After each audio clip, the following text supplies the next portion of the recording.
আমার প্রিয় ষষ্ঠ শ্রেণীর শিক্ষার্থী বন্ধুরা, তোমাদের সকলকে স্বাগত জানাচ্ছি আমাদের ইউটিউব চ্যানেলে।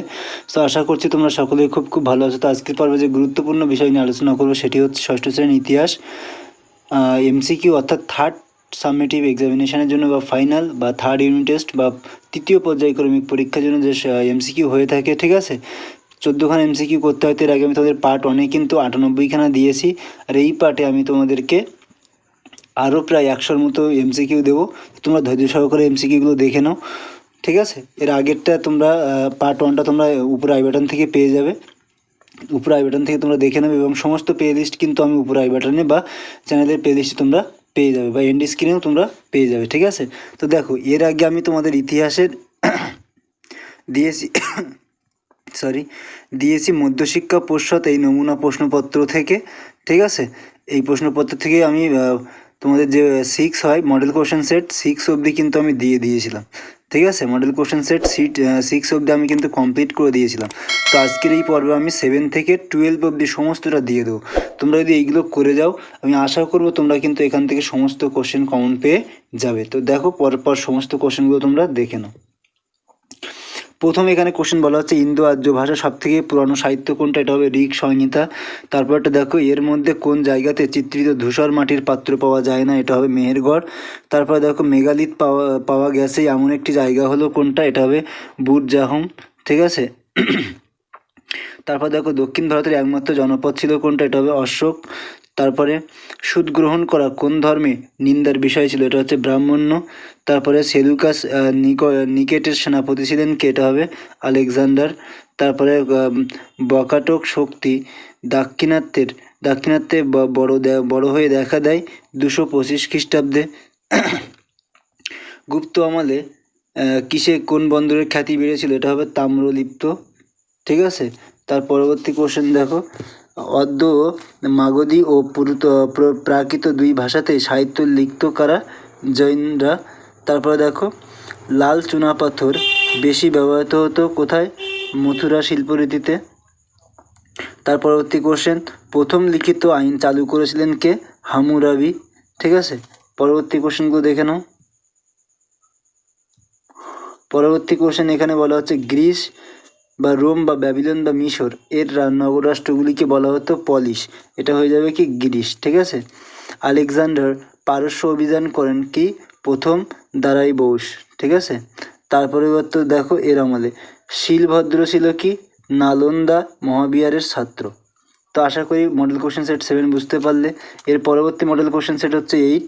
এখানেও 14খানা কোশ্চেন আছে। তো ফার্স্ট কোশ্চেন দেখে নাও, গুপ্ত পরবর্তী আমলে ধর্মীয় উদ্দেশ্যে জমিদানকে বলা হতো অগ্রহার ব্যবস্থা।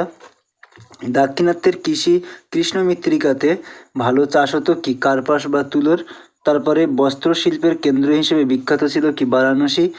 গুপ্ত যুগের সোনার মুদ্রাকে বলা হতো কি? দিনার।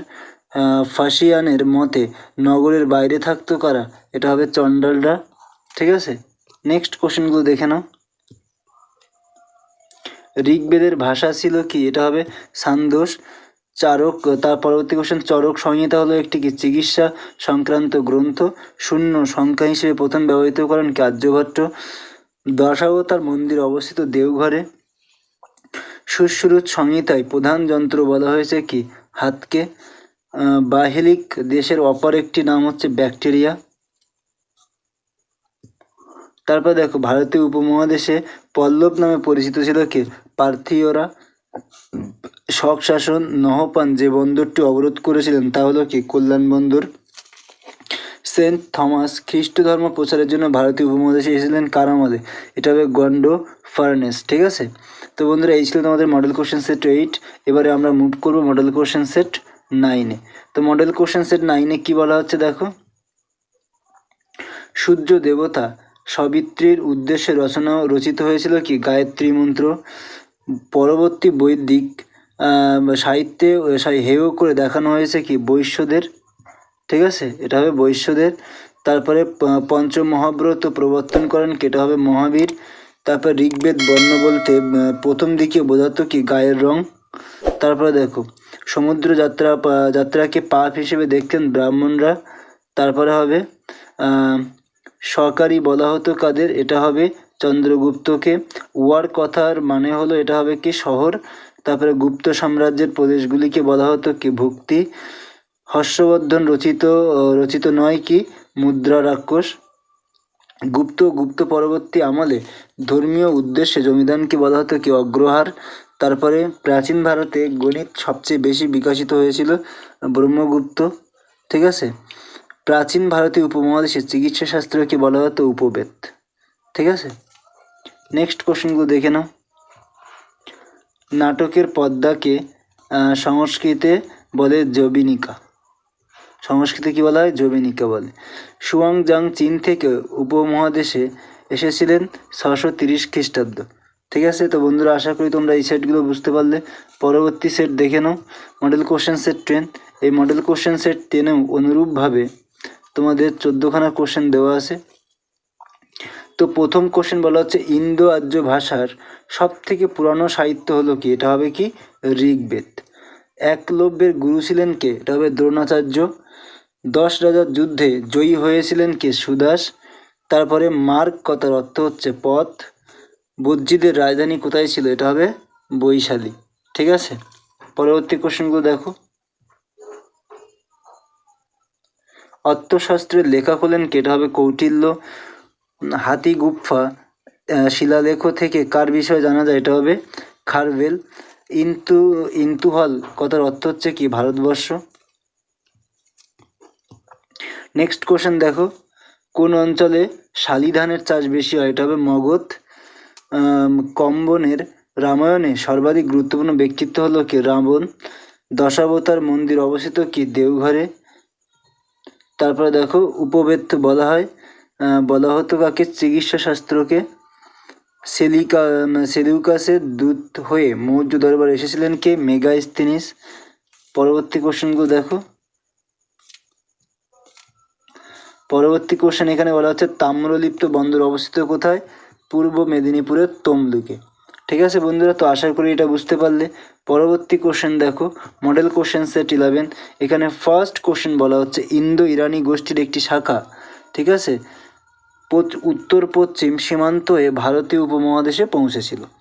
তারপরে 3খানা অপশন দেওয়া আছে। তামার, পাথরের, লোহার অস্ত্র পরবর্তী বৈদিক যুগের শাসকদের সুবিধা করে দিয়েছিল। এটা হবে কি? তামার। ঠিক আছে। বৈদিক শিক্ষা ব্যবস্থায় প্রধান ছিলেন কি? এটা প্রধান না, প্রধান। এটা হবে গুরু।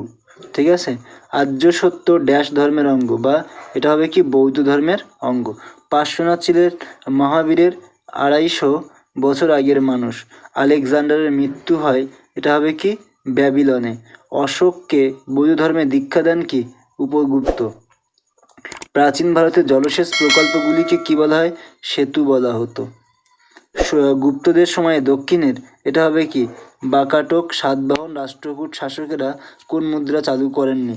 এটা হবে বাকাটক। ঠিক আছে। নেক্সট কোশ্চেনগুলো দেখে নাও। মেগাস্তিনিস বলেছেন ভারতে দাসপ্রথা ছিল না। তারপর দেখো গুপ্ত রাজাদের আমলে দূরপাল্লার বৈদেশিক বাণিজ্য ঘাটতি দেখা গিয়েছিল। এটা হবে কি? হুন আক্রমণজনিত কারণে। তারপরে কেরালা ধান, গম না গোলমরিচ চাষের জন্য বিখ্যাত? এটা হবে গোলমরিচ। ঠিক আছে।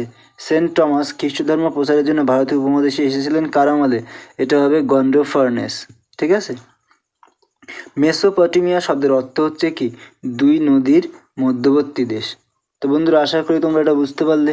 পরবর্তী সেট দেখো, model question set 12। Model question set 12এও কিন্তু সেম অনুরূপভাবে কিন্তু 14খানা প্রশ্ন দেওয়া আছে। তো ফার্স্ট প্রশ্ন দেখে নাও। ইন্দো আর্য ভাষার সবথেকে পুরনো সাহিত্য কোনটা? এটা হবে ঋগ্বেদ। চিত্রিত ধূসর মাটির পাত্র পাওয়া যায় না, এটা হবে কি? মেহেরগড়ে। তারপরে মেগালিথ পাওয়া গেছে এমন একটি জায়গা হলো কি? বুরজাহম। ঠিক আছে। দক্ষিণ ভারতের একমাত্র মহাজন পদ ছিল কি? এটার উত্তর হয়ে যাবে অশোক। ঠিক আছে। নেক্সট কোশ্চেন দেখো, সুদ গ্রহণ করা নিন্দার বিষয় ছিল। এটা কি হবে? ব্রাহ্মণ্য ধর্মে। সেলিউকাস নিকটের সেনাপতি ছিলেন কি? আলেকজান্ডারের। তারপরে দেখো লুম্বিনী গ্রামের বলি নাটক কর সম্রাট অশোক ছাড় দিয়েছিলেন কারণ গৌতম বুদ্ধের জন্মস্থান ছিল। তার পরবর্তী কোশ্চেনগুলো দেখে নাও। গুপ্ত পরবর্তী আমলে ধর্মীয় উদ্দেশ্যে জমিদানকে বলা হতো কি? অগ্রহার ব্যবস্থা। তারপরে ফাঁসিয়ানের মতে নগরের বাইরে থাকতো কারা? এটা হবে চণ্ডালরা। হর্ষবর্ধনের লেখা নয় কি? এটা হবে অমরকোষ।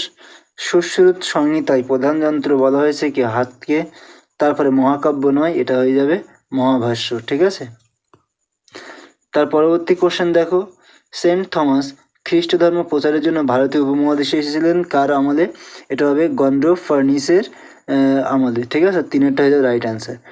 ভারতীয় বৌদ্ধ পণ্ডিত রূপে পরিচিত নন কে? এটা হবে বুদ্ধযশ। তো বন্ধুরা, এই ছিল তোমাদের টপ 100 কোশ্চেনের পার্ট 2। তোমরা এইগুলো পার্ট 1 পার্ট 2 খুব সুন্দর করে যাও। এখান থেকে কিন্তু তোমরা যদি করে তাহলে একটা কোশ্চেন বাইরে যাবে না। তোমরা যে 14খানা কোশ্চেন করতে হয় প্রত্যেকটা কোশ্চেন কিন্তু কমন পেয়ে যাবে। ঠিক আছে, এছাড়াও আমি কিন্তু অন্যান্য সাজেশন আপলোড করে দিয়েছি, তোমরা সেগুলো খুব ভালো করে দেখো, তাহলে তোমরা কিন্তু কমন পেয়ে যাবেই যাবে। ঠিক আছে, তো আজকে আর ভিডিও দীর্ঘায়িত করবো না। যদি ভিডিওটি ভালো লাগে অবশ্যই একটা লাইক করবে, কমেন্ট করবে, শেয়ার করে দিবে বন্ধুদের সাথে। আর যদি তুমি চ্যানেলে নতুন হয়ে থাকো অবশ্যই সাবস্ক্রাইব করে দেবে। ঠিক আছে, তো আজকের এই পর্যন্ত, দেখা হচ্ছে পরবর্তী একটা ভিডিওতে। ততক্ষণ সবাই খুব ভালো থাকবে।